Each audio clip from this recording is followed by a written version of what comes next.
Yes. Can you talk about yourselves and how long have you been down here for? I've been coming down since the first day, but last night was the first time I slept here, which is exciting. Okay. I slept here for the first time last night. And you've been coming every day as well? I come down at different points. Okay, and what is it that brought you down? So we're actually here Sorry. celebrating. We're here celebrating the Jewish holiday Sukkot. All right, I saw that. Good Yeah. for you. So- Shana Tova. Shana Tova, Chag Sameach. So Sukkot is a time where, as Jews, we celebrate by living Yeah, in you don't- temporary structures. Okay. And experiencing vulnerability. And so this year Sorry. we're experiencing that vulnerability down here at Occupy Wall Street. And how have you been received? I think a lot of people admire our very fragile sukkah. Okay. We're here with Jews for Racial and Economic Justice and other Jewish groups that are interested in working towards economic justice. What does Occupy Wall Street mean to you?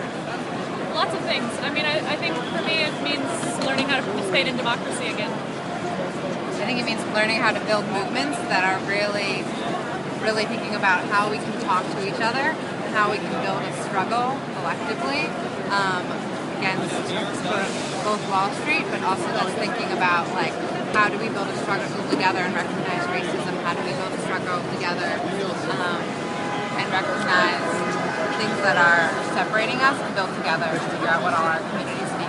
Should America stop being a capitalistic society?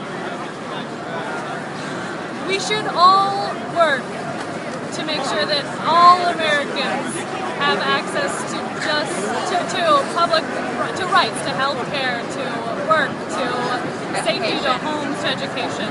I'm not sure what that structure will look like. I'm not sure if it'll require a new economic system, but I do know that we all need to work towards it together. Do you think class warfare is ahead?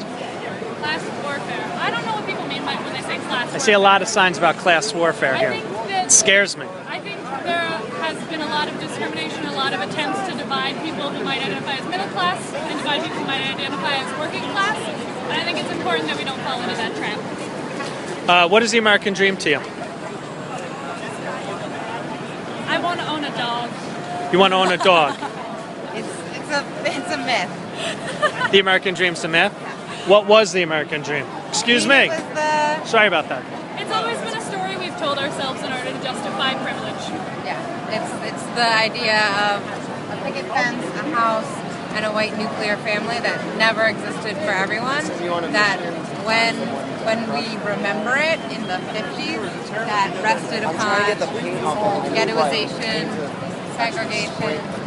Couldn't you make the argument, though? I'm just saying, just throwing it out there,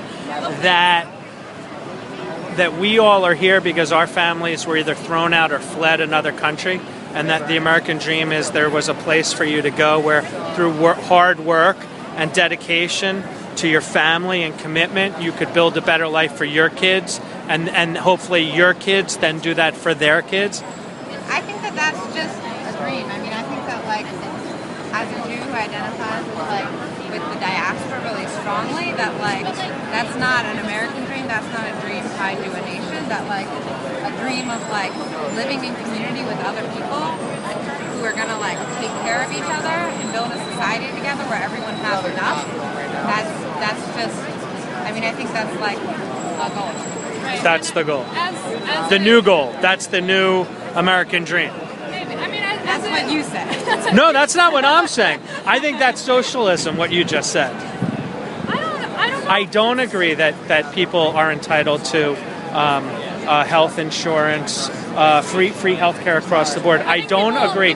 People are entitled to health care. Absolutely. Are people entitled to unemployment insurance forever? I think that the way you're phrasing that question is a very biased way of asking that. Well, listen, I just was unemployed and I found a new job, so I feel like I can ask that question. Let me ask it a different way then. Thank you. Thank you. Let me ask you this question then. Do you believe in unemployment insurance? Do I believe in unemployment insurance? What do you mean? Like if you become unemployed, you get paid. You can file and the government will send you a check. Unemployment? Yeah. Absolutely, because when you're working thinking you're paying into that system already. Okay, that's fair. And do you think that if you can't find a job, you should just continue to collect a check forever? I think that one of the reasons that we're down here is to think about the larger systems. And I think that we get stuck in thinking about individual situations. And I think that unemployment insurance is one thing that was fought for really hard by a lot of progressive movements that have been decimated. And that one of the many things that we're here fighting for is the decimation of that system. I don't think that's the only system that can and should and has existed in the past or hasn't and could exist in the future to make sure that everyone has enough. And I think that thinking about why individuals don't have jobs is not why we're here. It's thinking about collectively, like why doesn't that exist and why isn't that a priority of our society for everyone to have enough? And I think it's one of many things that is useful. It's not, it's just one. Awesome.